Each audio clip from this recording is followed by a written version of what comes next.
नमस्कार, स्वागत है आपका आज फिर एक नए सेशन में। जैसा कि हमने अभी पिछले सेशन में किया है बुध तीसरे भाव में, आज हम करेंगे Mercury in fourth house. Very interesting session and you will learn lot of things about fourth house and about Mercury connection with fourth house. So सबसे पहले हम बात करते हैं फोर्थ हाउस की। कुंडली में हम सीखते हैं कि जिस तरह से लगन एक फिजिकल हमारी अपीयरेंस है लाइफ में, दूसरा भाव हमारे मेटरलिस्टिक सक्सेस को बताता है, तीसरा भाव हम जिंदगी में कुछ करना चाहते हैं, इनिशिएटिव लेना चाहते हैं, उसके बाद चौथा भाव जो है फोर्थ हाउस, वो बताता है कि हम किसी भी तरह से इमोशंस भाव या दिल से कैसे जुड़ सकते हैं जिंदगी के उन सभी मकसद से। तीसरा भाव हमारी जिंदगी का पर्पज तय कर देता है और चौथा भाव उस। हाँ जी, बोलिए। रिकॉर्डिंग मैंने चालू चालू कर दी है। रिकॉर्डिंग मेरी मेरी स्क्रीन पे आ रही है। हाँ, ओके। तो याद रखें, कुंडली में जो तीसरा भाव, ओके, वो हमारी जिंदगी के पर्पज को तय कर देता है। तीसरा भाव मतलब है कि हम लाइफ के लिए क्या इनिशिएटिव लेते हैं, क्योंकि तीसरा भाव हमारे नाइन्थ भाव के सामने है। तो क्या होगा कि हम लाइफ के बारे में क्या बड़ा सोचते हैं। याद रखें, किसी भी भाव के बारे में आपको जानना है तो आप देख लीजिए कि आपकी कुंडली में शनि उस भाव से कब गुजरा था। किसी इंसान को अगर वो लगन से गुजर रहा है तो समझ जाइए कि वो इंसान लगन के सारे एक्सपीरियंस कर रहा होगा। किसी इंसान की कुंडली में अगर शनि दूसरे भाव से गुजर रहा है तो उस इंसान की जिंदगी में दूसरे भाव से जुड़ी हुई चीजें एकदम बहुत ज्यादा हो रही होंगी। शनि जिस भाव से गुजरता है उस पर जिंदगी का फोकस बना देता है। तीसरे भाव में जब आएगा तो जिंदगी से जुड़ा हुआ फोकस शुरू करेगा इनिशिएटिव के लिए। अभी देखिए, जिन लोगों का शनि तीसरे भाव में वक्री चल रहा है, खास करके वृश्चिक लगन वालों के लिए तीसरे भाव में शनि वक्री चल रहा है। अब वक्री का मतलब क्या है कि जो पुराने पेंडिंग काम हैं उनको फिनिश करना। शनि अच्छा है तो अच्छे काम पेंडिंग को फिनिश करेगा। अगर शनि खराब है, मार्केश है, तो बुरे काम को फिनिश करेगा, मतलब कुछ पेंडिंग ड्यूज हैं, शनि न्याय करता है।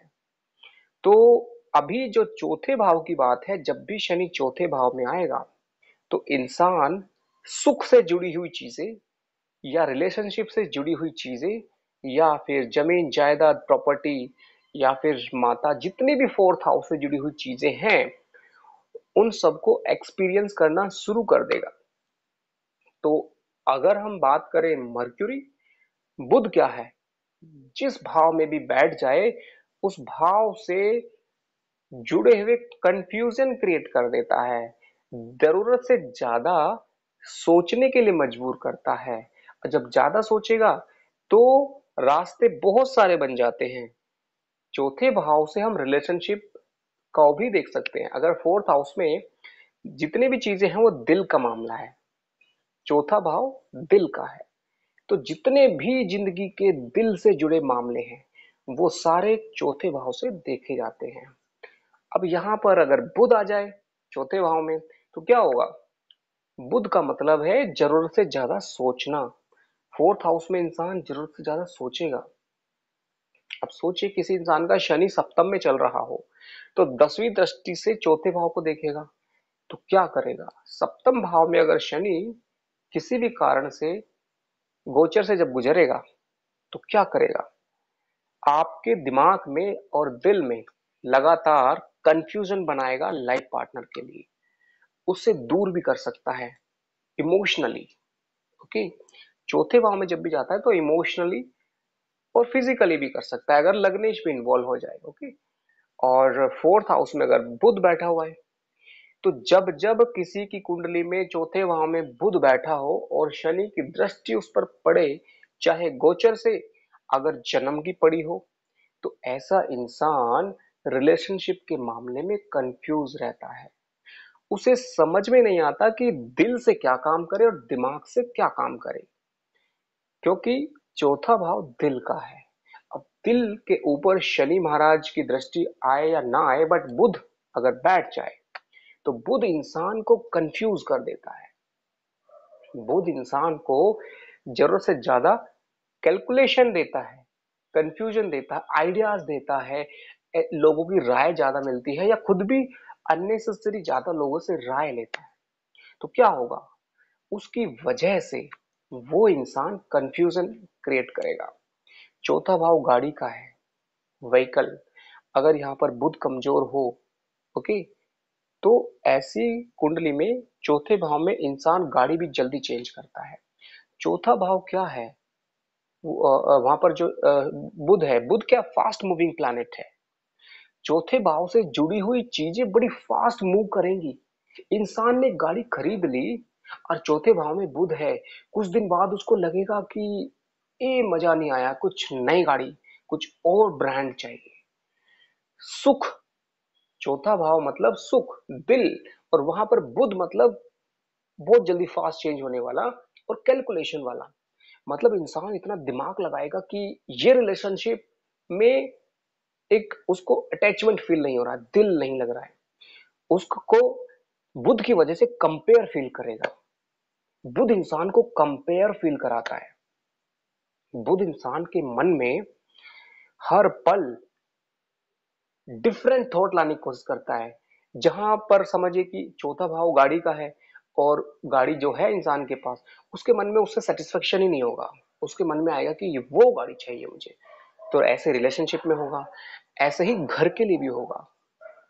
दूसरी बात, यही बुध अगर मजबूत होकर बैठ जाए, यही बुध अगर अच्छे से उच्च का होकर बैठा हो, इसके ऊपर केंद्र या त्रिकोण के किसी ग्रह की दृष्टि हो, शुभ दृष्टि हो, तो क्या होगा, इंसान रिलेशनशिप, घर, गाड़ी, इन सब चीजों से जुड़े हुए डिसीजन वेरी क्लियर लेगा, स्ट्रेट फुल लेगा, और उनसे फायदा भी उठाएगा। जमीन जायदाद प्रॉपर्टी में फायदा उठाएगा। बुध यहाँ पर कमजोर होगा तो धोखा दिलाएगा, धोखा। क्योंकि बुध मतलब डिसीजन लेना, और बुध कमजोर है तो धोखा है। धोखा इन गाड़ी, धोखा इन रिलेशनशिप, धोखा इन प्रॉपर्टी, जो भी मकान से संबंधित है या फिर फोर्थ हाउस से संबंधित है, हर चीज में धोखा मिल सकता है उसे। इंसान को अगर ये बुध किसी वजह से अष्टमेश से कनेक्ट हो जाए तो बिजली का शॉक दे सकता है, बिजली से मृत्यु तक हो सकती है, हार्ट अटैक आ सकता है। फोर्थ हाउस हार्ट का है, अष्टम भाव मृत्यु का है। लेकिन इसके अंदर इतना इजीली नहीं देखेंगे हम, बाकी चीजें देखनी पड़ेंगी। अष्टम भाव का कनेक्शन चौथे भाव से जुड़ जाए तो ऐसा इंसान रिसर्च बहुत ज्यादा करेगा। ऐसा इंसान जो एनिमल्स हैं उनसे दिल से उनके ऊपर रिसर्च करेगा। और छठे भाव का अगर स्वामी जुड़ जाए तो इंसान को स्किन प्रॉब्लम हो सकती है। ओके, चौथे भाव पे जब भी बुध कमजोर होगा और कुछ नेगेटिव प्लैनेट की दृष्टि होगी, राहु या कुछ, ऐसा इंसान आराम से बैठेगा नहीं, उसके दिल में घबराहट रहेगी। चौथा भाव दिल का है, बुध क्या करता है, बहुत फास्ट मूविंग प्लैनेट है, और वो मन में कंफ्यूजन क्रिएट करता है, बहुत ज्यादा दिमाग लगाने की वजह से स्ट्रेस देता है। और इस वजह से ऐसा इंसान क्या होगा, वो इतना ज्यादा पजल हो जाएगा कि उसको स्ट्रेस आएगा और हार्ट प्रॉब्लम हो सकती है। जिन लोगों का भी बीपी का प्रॉब्लम है, जिन लोगों का भी हार्ट का प्रॉब्लम है, उन लोगों के फोर्थ हाउस में कहीं ना कहीं बुध का कॉम्बिनेशन बनता है। फोर्थ हाउस हमारे रिलेशनशिप, एक इंसान है जो लगातार कंफ्यूजन में है, लगातार गलत सोच रहा है, लगातार रिलेशनशिप को लेके स्ट्रेस में है, इसका कारण है फोर्थ हाउस का बुध। या फिर फोर्थ हाउस में प्रॉब्लम होना और बुध जहां भी बैठा हो वो प्रॉब्लम होना। चौथा भाव कमजोर पड़ता हो और बुध कहीं भी बैठ के कमजोर पड़ता हो तो ऐसा इंसान को पागलपन हो सकता है। ऐसा इंसान को खुद समझ में आएगा कि यस आई एम मैड, मतलब उसे खुद भी लगेगा, क्योंकि उसको बार बार एक अननेसेसरी टेंशन आएगी, दिल पर एक भार होगा, उसको नींद नहीं आएगी, उसको ये सारी चीजें होंगी। लेकिन अगर उस इंसान को ये बुध फोर्थ हाउस में मजबूत बैठा रहे, तो वो इंसान दूसरों की प्रॉब्लम, हार्ट से जुड़ी हुई प्रॉब्लम को कैलकुलेट करने में मास्टर बन सकता है। ये मैंने सकारात्मक पक्ष बताया। अगर बुध चौथे भाव में मजबूत बैठा है तो क्या होगा कि ऐसा इंसान एक्सपर्ट होगा। बुध का मतलब होता है एक्सपर्ट होना, बुध का मतलब होता है बहुत फास्ट डिसीजन लेना, बुध का मतलब है कि एक तरह से रिसर्च टाइप का माइंड हो जाना। तो ऐसा इंसान अगर बुध मजबूत होगा तो ऑटोमेटिकली वो रिलेशनशिप से जुड़ी हुई चीजें, प्रॉपर्टी जमीन जायदाद से जुड़ी हुई चीजों में बहुत मास्टर माइंड होगा। ऐसा इंसान मैथमेटिक्स में बड़ा तगड़ा दिमाग वाला होगा। ऐसे इंसान के फ्रेंड सर्कल बहुत बड़ा होगा। ऐसे इंसान को जॉब के मामले में ऐसी जॉब मिलेगी जहां पर कैलकुलेशन का योगदान हो। ये सारी चीजें बहुत इंपॉर्टेंट है। इसीलिए ये बुध बहुत ही अच्छा रिजल्ट देगा। अगर इस बुध के साथ में चंद्रमा बैठ जाए तो ऐसा इंसान इमोशनल बहुत ज्यादा होगा। मंगल बैठ जाए तो ऐसा इंसान जल्दबाजी में, घबराहट में, टेंशन में नुकसान उठाता है और उसकी प्रॉब्लम्स आती हैं। बृहस्पति अगर बैठ जाए फोर्थ हाउस में बुध के साथ तो ये शत्रु हुआ, लेकिन इसको एक प्रोटेक्शन भी देगा। बृहस्पति जमीन जायदाद में गुड लक फैक्टर दे सकता है या कुछ अच्छी चीज कर सकता है, बशर्ते कि ये गुरु अच्छे घर का मालिक हो।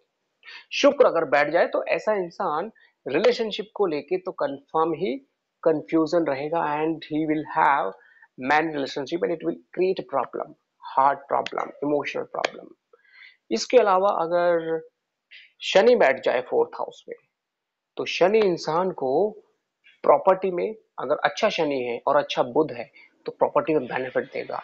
यही शनि अगर नेगेटिव हो और बुध कमजोर हो तो स्ट्रेस, टेंशन, नींद नहीं आना, रिलेशनशिप प्रॉब्लम, मनी प्रॉब्लम, ये वो सारी प्रॉब्लम्स जो बुध से जुड़ी है वो दे सकता है। ओके, तो कुल मिला के आपको समझना है कि कुंडली में बुध जहां पर भी बैठेगा, मोटा मोटा आप समझ लीजिए, कहीं पर भी बुध बैठेगा उस भाव से जुड़े हुए रिश्ते, जैसे लगन में है तो सेल्फ, दूसरे भाव में है तो परिवार में कोई ना कोई इंटेलिजेंट, पढ़ा लिखा ऐसा आदमी होगा, कैलकुलेटिव, बनिया टाइप का दिमाग। तीसरे भाव में अगर है तो भाई बहनों में कोई कैलकुलेटिव या एक्सपर्ट माइंडेड होगा बहुत ज्यादा। चौथे भाव में अगर बुध है तो माता या फिर कोई रिलेशनशिप में कोई ऐसा इंसान होना, या फिर जॉब, क्योंकि चौथे भाव के सामने क्या है, जॉब यानी कि प्रोफेशन, फेम। बुध ही आदमी को प्रगति देना, प्रोफेशन देना या फिर फेम देने में मदद करेगा। और फोर्थ हाउस जो है वो असल में प्रोफेशन का नहीं है, बल्कि उस काम का है जिसे हम दिल से करते हैं, जिससे हमें पहचान मिलती है। तो अगर बुध यहाँ पे बैठा है चौथे भाव में तो उसका असर रहेगा 10वें पर। इसका मतलब है कि इंसान को अगर पहचान पानी है, फेम पाना है, 10वें भाव को एक्टिवेट करना है तो बुध को एक्टिवेट करना होगा। और बुध का मतलब क्या है कि वो इंसान किसी न किसी कम्युनिकेशन वाले फील्ड में, चौथा भाव में बुध मतलब कम्युनिकेशन, बुध का मतलब क्या है, बनिया, मैनेजमेंट और something like business ability. Fourth house के अंदर अगर बुध मजबूत होकर बैठा है, 10वें भाव का स्वामी बैठा है चौथे भाव में, 10वें भाव को देख रहा है, तो इसका मतलब क्या हुआ कि प्रोफेशन भी ऐसा होगा जिसके अंदर communication skill, management, planning, mercury वाली चीजें, he will be as a manager. Okay, that is very important thing. और मैंने रिलेशनशिप का बता दिया है। ओके, बुध का मतलब होता है छोटी बहन, बुध का मतलब होता है मौसी, या फिर जो खास करके फीमेल रिलेशनशिप लाइक मौसी हैं, बुआ हैं, वो सारे जो रिलेशनशिप हैं वो सारे बुध से कंट्रोल होते हैं। तो ऐसा इंसान उनसे दिल से जुड़ेगा। ओके, बुध अगर मजबूत है तो माता से इंसान हमेशा दिल से जुड़ता है। ओके, तो ये मैंने चीजें बताई हैं बहुत ही सिंपल वे में। इसके अलावा बहुत सारी चीजें हैं, बट मैं चाहता हूं कि अगले 10 मिनट आप कोई भी क्वेश्चन पूछिए, कोई भी क्वेश्चन जो इस टॉपिक से जुड़ा हो तो ज्यादा अच्छा रहेगा। अगर अलग टॉपिक है तो भी आप पूछ सकते हैं। ओके, तो चलिए।